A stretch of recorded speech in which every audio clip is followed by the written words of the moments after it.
Hello, Top Fan Rivalry friends, and welcome to a Thursday. That's right. We had American League with Ashley featuring Kenna this week on Monday. On Tuesday, we had the Predictions podcast with 13 people. Yesterday, we had Rex on, who owns two different card shops, one in Michigan, one in Indiana. Super cool guy talking about the hobby.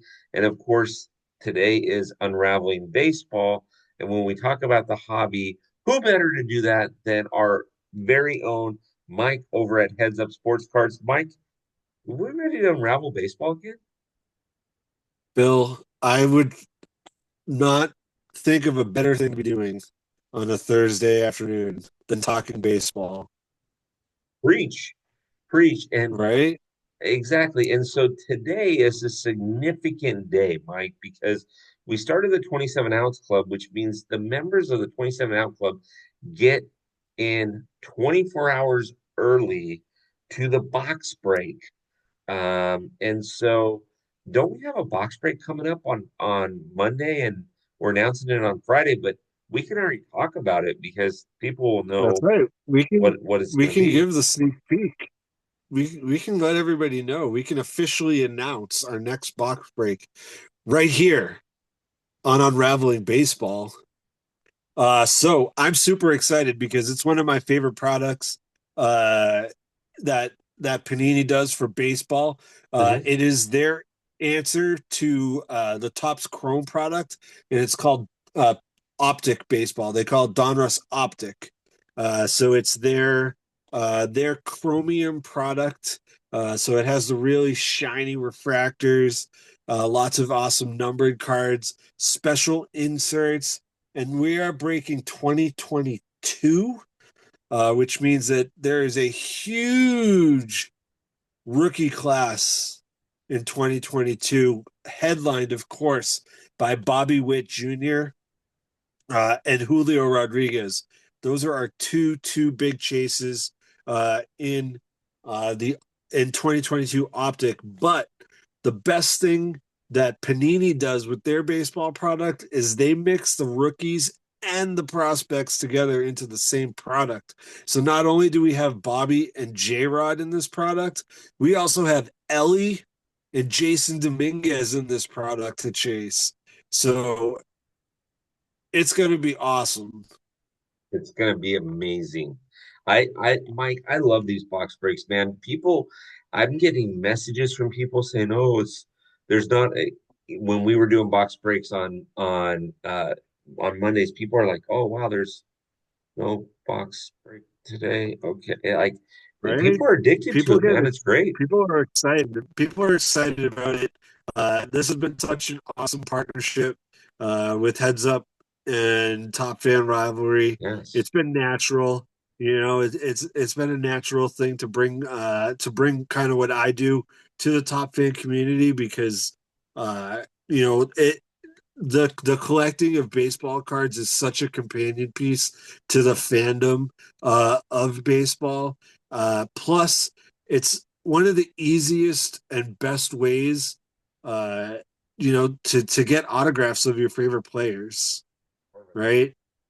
So this product that we're breaking on Monday that goes on sale tomorrow at noon Pacific, 3 Eastern, correct? 3 p.m. Yes, sir. Eastern. Yes, sir. Uh, Guarantees two autographs in the box, but there are also special boxes that they make in every case that have five autographs in there. So we have an opportunity to pull five autographs on our break on Monday, and it happens all the time with this product. I've done it myself numerous times. My friends over at Heads Up Sports Cards on Facebook can 100% attest.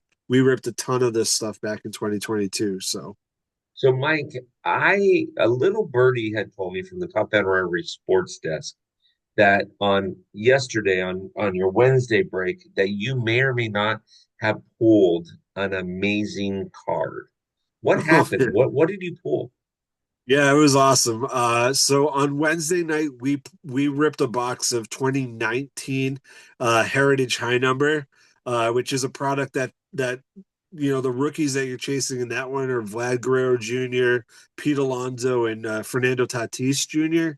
But it doesn't just have those guys in there. You have an opportunity to pull some of the best names in baseball, and we were lucky enough to pull an Aaron Judge autograph for one of our friends that heads up sports cards for not a huge investment.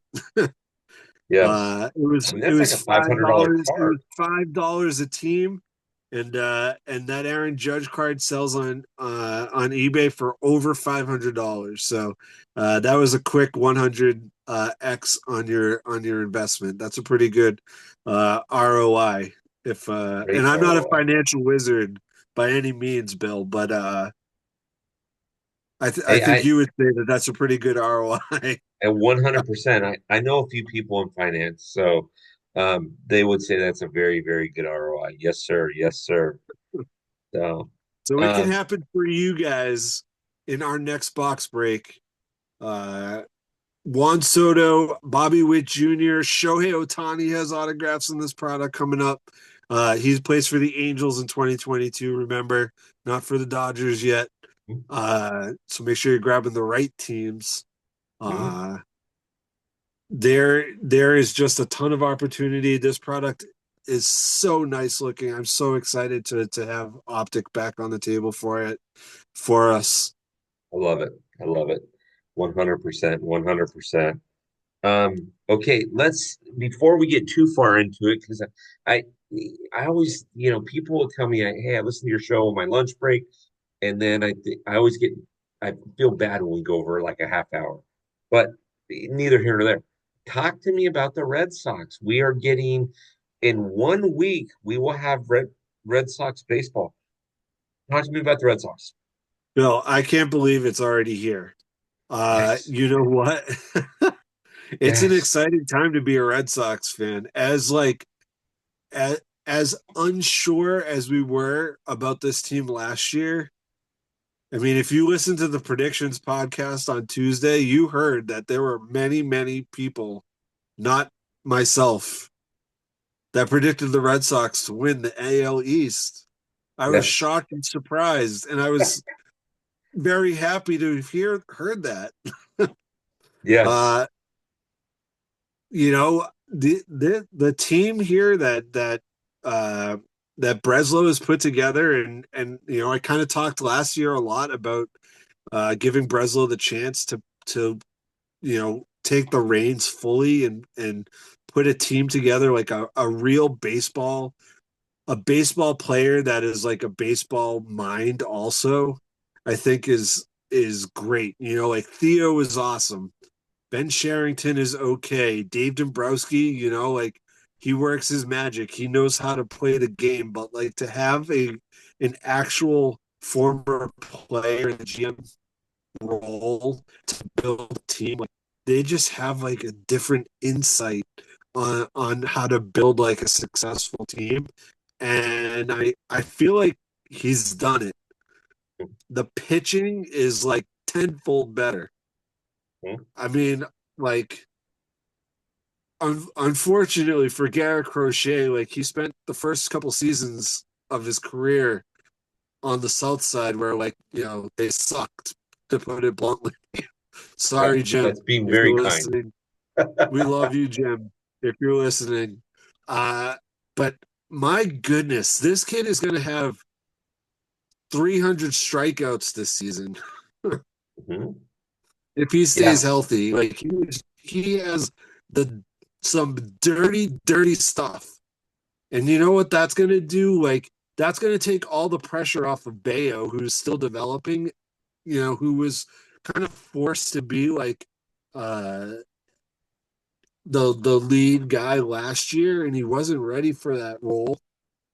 Clearly, we saw it, and now he has no pressure on him to be that guy. He can just go out there and have fun and pitch, and he's like the number 2 or 3 guy in the rotation now. Uh, with Bueller and Crochet there. So the pitching is really nice and exciting, and it's going to be like appointment viewing again, which I think is really like what John Henry wants more than anything is for his team to be like something that has to be watched regularly. I mean, I think that all teams want that, but like I think that's like really John Henry's top motivator for like owning um any sports franchise, and he owns many. Um, yeah, and then we went through the controversy of Devers and Bregman since the last episode. It seems to have resolved itself. Rafi is going to find his natural spot at DH, and all he has to do is go out there and hit the ball. And I really think that he is going to enjoy that. Hmm. He had like Rafi. We wanted Rafi to be Poppy, right?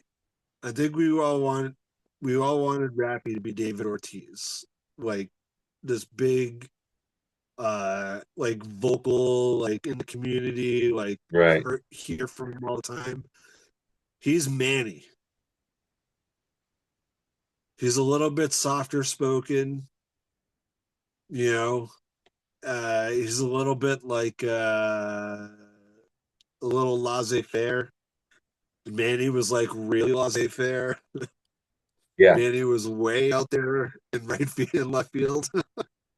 Yeah. So I think that he's gonna enjoy the not spotlight that like just being able to go out there and do like what he does best, which is hit and not have to worry about like the fielding aspect, which like there was a lot of negative noise for the last couple of years towards Rafi for his inability to be like a number one defensive third baseman. Their basement. Yeah. Yeah. It, you know, you kind of heard me say this on the podcast, whether the baseball's a game of numbers, right? If you remember that wonderful movie called For Love of the Game with Kevin Costner, he's on a date with Kelly Preston, their first date, and he talks about how many times he's won and he's lost. And then he says, "Oh, that's over 18 years." And she goes, "Oh, you count that?" And he says, "We count everything in baseball." Well, that being said, you guys were 81 and 81. If you increase your wins by 10, just 10, you're definitely playoff bound. Because I think Oh 91 yeah, wins will get you definitely. in at least in the wild card. It might take Yeah. 93 to 95 to win the division. I don't know.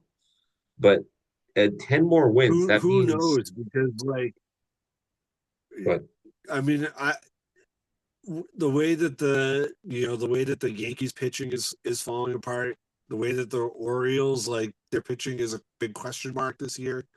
Like the Red Sox really could dominate, yeah, but Tampa, yeah, yeah. Tampa's looking pretty good. Well, and so is Toronto. I mean, I'm not putting a lot of stock in Max Scherzer, but you got Anthony Santander over there. You've got Max Scherzer over there. You're going to get some bounce back seasons from some guys over there. So don't count out Tampa, but you guys are kind of the wild card as far as I mean, you guys could sneakily win the division, and nobody's talking about it because they're so focused on in the Bronx, right? Oh, well, Yeah. Garrett Yep. Cole is having surgery now, Tommy John surgery, and Giancarlo Stanton is out, and the Red Sox can just go out and perform. Yeah. I mean, the Yankees are the Yankees have, and it's also a what have you done for me lately? And the Red Sox have kind of been like on this like downward part of the roller coaster for the last 4 or 5 years. So like, you know, it's it's up and down. So like they've been kind of down, so they're getting ready to come back up. It's all cyclical. I am going to count the Blue Jays out though, Bill, because there's a guy on the radio. He used to be on the radio in Boston, and every single year he'd say, "Watch out for the Blue Jays. The Blue Jays are going to be coming. They're going to surprise you. They're going to come for you." And then every year the Blue Jays suck. So you know how we like to say that the Mets are going to Met. Well, the Blue Jays are going to Blue Jay, and they're I believe me, I want the Blue Jays to be good. Like I want to see Vlad Guerrero just be a beast. I want to see Bo Bichette go out there and like and like take over the game the way that he was projected to as a kid. Uh, but for some reason, they just there's some stigma that these guys have that's around this team. It's like the Jets, right? Like they're just gonna they're gonna be great on paper, and they're not gonna be able to That's a deliver good on the field. analogy.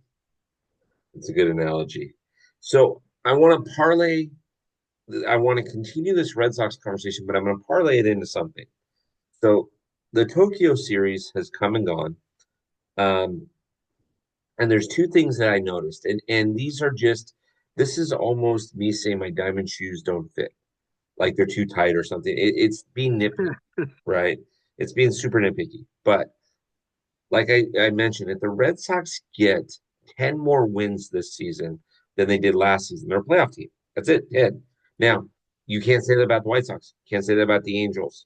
There's a lot of teams you can't say, hey, if they just get 10 more wins, they're a playoff team. Red Sox, you can. So, so here's where I'm going to be nitpicky. Okay. There was a scenario in game 1 where the Dodgers are struggling to put some offense together. Top of the second inning, Dodgers first batter walks, second batter walks. The next three guys fly out. Okay. Uh, Yesterday's game, Wednesday's game, um, Roki Suzuki's struggling. They're up 3-0. He walks, a guy gets a hit, and then he walks two batters. The bases are loaded. He walks a third guy in a row to walk in a run. Okay. One out. Next two batters strike out. So here's where I'm going to talk about the Red Sox. Here's where we're going to transition it. Let's talk little ball. I don't understand why Dave Roberts doesn't bunt the guy over second and third. Now, granted, the Dodgers won it, and Dave Roberts is an excellent manager. I'm not second guessing him, but you would have second and third and one out, and a fly ball scores a run. Right at the time, the Dodgers were down 1-0. Um, when you're down 3-1, and you've got a control issue with a pitcher, why not just have your guy go up there and throw his bat at the ball and lay it down the third base line, right? And squeeze somebody in. Where now you manage a game differently when you're down 1 run versus two. How are the Red Sox going to play into this next season? Is little ball going to be a portion of the Red Sox, or is it not? I mean, I already kind of think that it is, and it has been a part of their game, and it's been a successful part of their game. They've done a lot of those small ball kind of things because they've had to rely on players that are not like your superstar players, or they're turning into superstar players. So like they haven't reached that level of trust yet, i.e. like last season, Rafaela and Duran both really came on in big ways. And now this year they're going to be centerpieces of the lineup. Uh, and the expectations will be different, but they weren't at that point. Uh, Alex Cora is really, really good with his bench also, which I think is part of playing small ball, which is playing the matchups and stuff like that. Uh, you we saw, guys like last year, uh, Dom Smith, right? When he had to come on, and I talked about Dom Smith and how like Dom Smith, come on, like who is this guy? And then like, you know, Hmm. 3 weeks later, I was singing a totally different tune about this guy because he was being productive because he wasn't trying to do too much. Hmm. And there's a lot of those kind of guys on this team, even still. And like, yeah, it's awesome that we signed Bregman and like he's this like uh big big name player, but he I think also plays in the same thing Trevor Story too. Like they play into these do your role kind of jobs, right? So I think that you're going to continue to see a lot of that, and with Devers being the biggest of the defensive liabilities no longer out there, uh, you know, at least to start the season for defense, on defense, or defensively. I don't know how I'm trying to speak English right now. Uh, And it's the only language you speak. right. Uh, so without Devers out there defensively to bring the defensive whatever stat defensive runs saved up, basically is what it's going to be. And the pitching is also improved, both starting and it looks like the bullpen is pretty strong too. We're seeing a lot of you know quality bullpen innings. You know, I think that the 10 run or the 10 extra wins. I'm not going to So, say it's in hand, Bill. I'm confident, more confident than I was last season. That's for sure. so for those of you listening to this, you can't see our screen. For those of you watching on YouTube, you can. I just pulled up the Red Sox depth chart. And what Mike's talking about here, so you got Crochet, you've got Walker Buehler, you got Bello, you got Crawford, you've got some great starting pitching Tanner Houck. But Quinn Mike, Priester, what's that? Quinn Priester is a total unknown commodity, and he's a very highly touted prospect. So he's somebody that I'm looking forward to seeing in the rotation this year. Liam Hendricks comes back. If Garrett Whitlock can stay healthy and they don't need to rely on him as like a in that closer role or in the starter role, he can be like a situational guy. He's got a great arm, like there's So, yeah. so a couple of guys that I like on your club that you may or may not recognize. Blake Sable. Yep. He's a local kid from my my current hometown. Blake Sable can eat up some innings for you in the outfield and behind the dish. He's going to supply some offense, but he controls the pitching staff very well. So it'll be interesting to see where he fits in the depth chart with you guys. He's probably Uh, loving working with Veritek then. yeah, yeah, yes. But talk to me about Gonzalez. Oh my gosh, I love Romy. Romy, our homie. Romy, our He homie. so why do we love Romy? Right? Like you may or may not have heard of Romy Gonzalez before. You know, I have uh, because I talked to you. I know you have, Bill. Okay, I'm talking to the fandom right now, right? fandom. You may or may not have heard of Romy Gonzalez before because he's a bench guy. He's a situational guy, and like all this guy did last year was come on off of the bench whenever he was needed and get a clutch hit. Like just over and over and over again, he came up and delivered. And like those, that's the Red Sox to a T. Everybody has a role. Whether it's David Hamilton, Wilyer Abreu, like you know Connor Wong Everybody. and Connor Wong and Blake Sable switching off behind the dish. Like Mhm. we're gonna see Yoshida be a pivotal player this year, he's Mhm. going to have a specific role, right? And I think that's one of the big things that again that Cora was trying to implement last year and was unable to because he didn't have all the personnel he needed. But once they figured it out, like we were watching, again, we talked about Dom Smith and like I remember when they traded Dom Smith and how upset I was about it. Or they were sorry, they had DFA'd him when they brought Casas back, right? And it was Mhm. like, why would you DFA this guy that like was basically the heart and soul of the team at that point, like so Yeah, no, I it's think that's the magic of like a great manager is being able to uh like make your team understand that they have a role and their role is important, and it's just as important whether you're the number one guy or you're the number 32 guy on the roster. yeah, and that's the key point, right? That's just where it's at. And you got to understand that not everybody nobody's saying, hey, Romy Gonzalez and the Red Sox are coming to town, right? Right.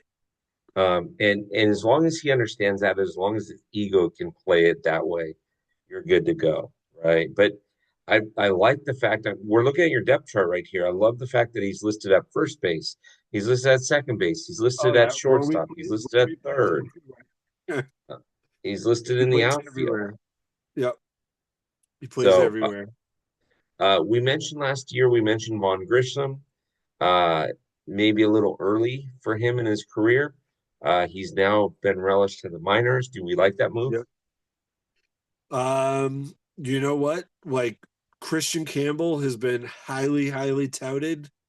Uh, and he played his butt off in the spring, and he outplayed Von Grissom, and that's kind of how you have to do it. You can't just be like, well, like you're the big piece that we got in this when we traded Sale, so you have to like deliver or play. You have to play whether Mhm. you're good or not. Like again, if you're good enough to make the team, then you're good enough. Then you're gonna play, and if you're not, then you Yeah, know Worcester's awesome. $1.25. there you go. There you go. All Go right, visit Thomas Williams. Mike, as we kind of walk through this, and especially as we walk through the league, um, tell me as we're kind of wrapping up here too. Tell me one or two teams that you think, one team in each league that is going to underperform, and one team that you think is going to uh, beat out expectation. Sure. So, I mean, the obvious answer for me is to say that the Yankees are going to underperform. But the thing about the Yankees is that, like, no matter what happens, they seem to find a way to figure it out in the end. So I think that you're going to see the Yankees like kind of bottom out kind of early in the season, maybe in like May, early June, and then they're just gonna like they're gonna figure it out and they'll be okay. Uh, I think that the biggest franchise regression is Mhm. going to happen in Houston. Yeah, I made that comment on last night on Wednesday night's Top Fan Rivalry um, virtual was that the Astros might not be as good as Astro fans think they are. That Right. And, might and I don't think that I don't think it's the Astros like aren't gonna be good, but I think that the teams that they play in their division are getting better. yeah. Seattle's getting better. Texas is getting better. Mm. The Angels is I don't know. but They're, I think Oakland is getting better. well, the Angels Or actually the had some good Athletics, sorry. pickups. The Angels actually had some good pickups. They actually did have some good No, pickups. I mean, again, I want the Eagles to be good. Like, I really want Mike Trout to be like in the playoffs.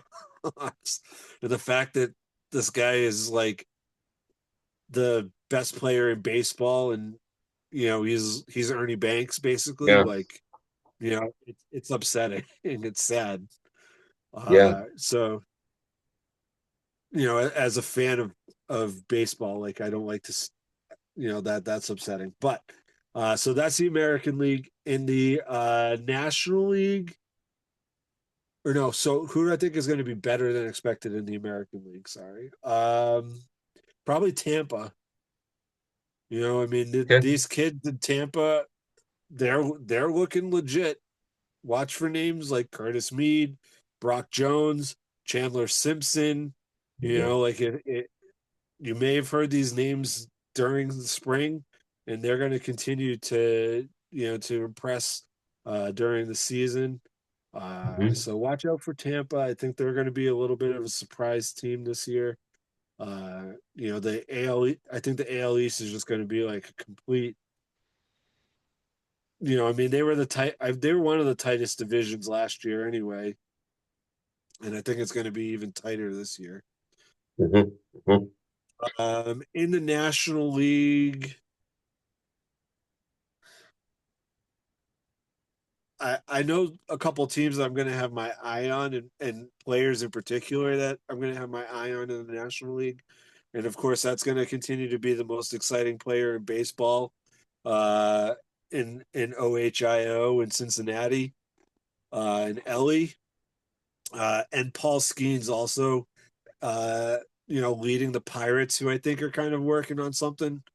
Uh, that's a pretty solid team. So I think that the NL Central is going to be a fun division actually to watch. I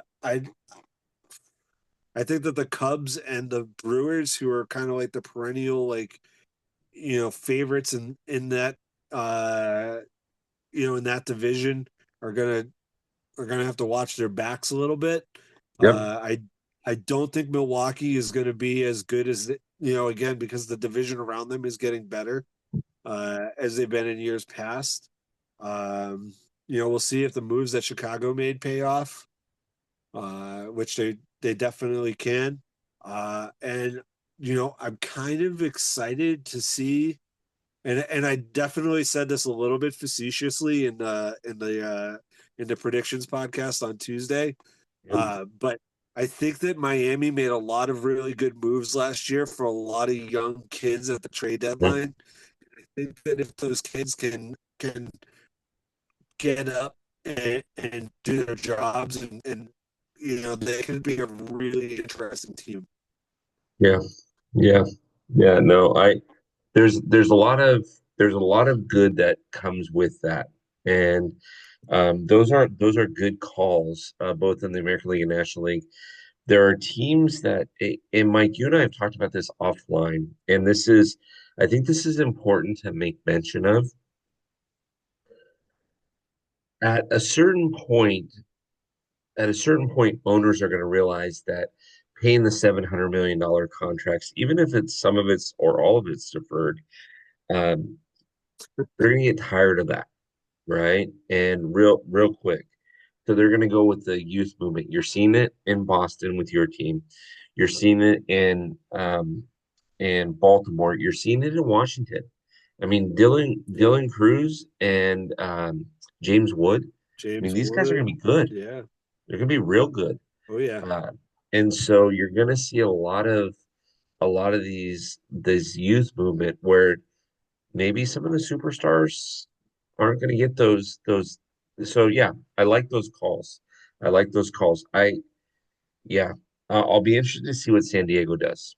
I'll be very interested to see what San Diego does because I felt like the Dodgers got Yeah. better, Yeah. the Giants got better, and the Diamondbacks got better. Yeah. So Yeah. San Diego's got a lot of kids too, though. They traded a bunch of them to Miami, but yeah, you know they yeah, they if they can stay healthy, that's all, as teams get a little bit older and there's a lot of wear on them, and I guess you can say this about any team, like, injuries happen, I guess, but you know, Xander, Machado, Yeah. Tatis, they're all a little bit older now, so like they have to stay healthy in order to perform at peak level. And, we'll see what So, happens. 100%. I agree. I agree. Well, Mike, I think we unraveled it pretty well tonight. Or today, I should say. Let's do this. Let's let everybody know, first of all, that there is a new box that is dropping today at noon Pacific, 3 p.m. 3 p.m. Eastern. Mike, tell everybody what the box is again. 2022 Donruss Optic Baseball. Optic Baseball. So if you are a card collector, you're listening to this, you won't be able to get a spot Thursday, but you will be able to get a spot Friday. If you are interested in getting early reservations to spots, you need to join the 27 ounce club, which That's we've right. Join the started. club. It's 27 bucks. Listen to this, Mike. It's $27. They get a $5 off coupon to use every month. Right. Um, they can actually get two teams for 50 if they really wanted to, but it's $27. You get a $5 off coupon. We treat it like a hold, so we'll combine a bunch of the cards together and ship them out all at the same time, which is great. Not only that, they get first row access before anybody else. So this is kind of a no-brainer, right? You're a Right. card collector, it's a no-brainer. Get involved so that you can get access to these heads up cards. This is a fantastic partnership between Heads Up and Top Fan Rivalry. I don't think it gets any better, right? I mean, I couldn't think of a better partnership. So So I'm loving it. Mike, we got to do this again in 2 weeks, and then we will be talking about not only the Red Sox, but we'll be talking about what else the rest of the league is doing and how that's many right. more injuries there are and things. Hopefully not many. Let's have an injury-free season. Yes. I've always said, I'd rather beat your best team than know that I beat your team limping in, right? Right. Yep. And so I mean, yeah. Anyways, Mike, thanks for the time. I appreciate it. Tell everybody where they can find Heads Up at. Oh, check me out on Facebook, Heads Up Sports Cards. That's where we do group breaks basically every night, or we always have an open break every once one fills, we put up the next one. So there's always a box break for you to jump in. Face On Facebook. You can also check out some of our biggest pulls on Instagram, and of course where we pair up with Top Fan Rivalry. So yeah, jump on Perfect. in, join the group. We look forward to seeing you there. Sounds good. Everybody enjoy your Thursday, and we will be back on Friday with Bo, who is 1 million Cubs. He's got 1 million Chicago Cubs cards. I'm gonna need to start counting my cards. Yes, you do. All right. Have a good one, all.